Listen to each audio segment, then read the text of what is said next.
उजला हाथी और गेहूं के खेत। एक किसान के दो बेटे थे, एक बाल बच्चों वाला और दूसरा कुंवारा। मरने से पहले किसान ने अपनी जायदाद दोनों बेटों में बांट दी और जब वह मरा उसके मन में यह संतोष था कि भाइयों के बीच कोई झगड़ा नहीं होगा। दोनों भाई मेहनती थे और दोनों ईमानदार तथा दोनों के मन में यह भाव गठा हुआ था कि मैं चाहे जैसे भी रहूं, मगर भाई को आराम मिलना चाहिए। दोनों भाइयों ने रबी की फसल खूब डटकर उपजाई और बैसाख में दोनों के खलिहान गेहूं के बोझों से भर गए। तब एक रात छोटे भाई ने सोते सोते सोचा, मैं भी कैसा निष्ठुर हूँ, मेरे आगे पीछे कौन है कि इतना गेहूं घर ले जाऊं। हाँ, भाई के बाल बच्चे बहुत हैं, अच्छा हो कि मैं अपने खलिहान से कुछ बोझें उनके खलिहान में रख आऊं।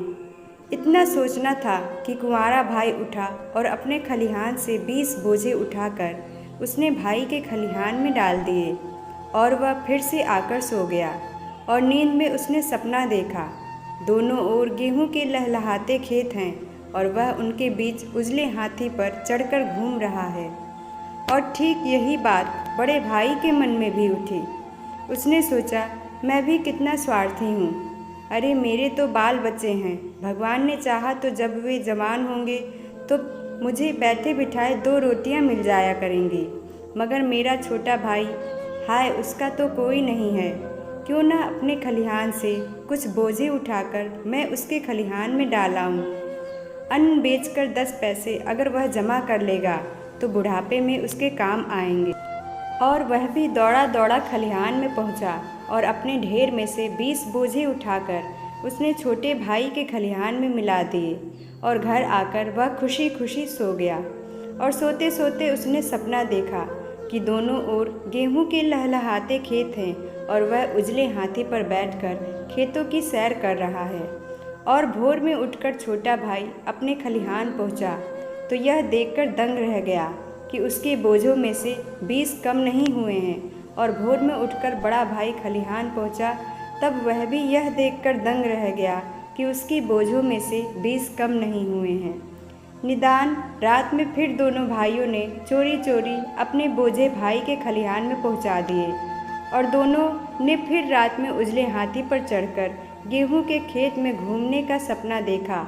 और दोनों भोर में खलिहान को ज्यों का त्यों देखकर फिर दंग रह गए। यह खेल कई रात चला। आखिर एक रात दोनों चोर जब अपने अपने खलिहान में बोझ उठाए भाई के खलिहान की ओर जा रहे थे, दोनों एक दूसरे से टकरा गए और दोनों ने बोझ फेंककर एक दूसरे को कसकर पकड़ लिया और दोनों आनंद के मारे रोने लगे। खलिहान में बोझों की संख्या क्यों नहीं घटी थी, यह रहस्य एक क्षण में खुल गया और इसमें कोई संदेह नहीं कि यह आनंद आंसू में ही बोल सकता था। उनके आंसू की जो बूंदें पृथ्वी पर गिरी, उनसे नीचे पड़ा हुआ पीपल का एक बीज भीग गया और उत्तम अंकुर निकल आया। अब उस खलिहान की जगह पर पीपल का एक बड़ा वृक्ष लहराता है और जो भी राही उसके नीचे सुस्ताकर सो जाता है वह सपना देखता है कि दोनों ओर गेहूं के लहलहाते खेत हैं और वह उनके बीच उजले हाथी पर चढ़कर घूम रहा है। धन्यवाद।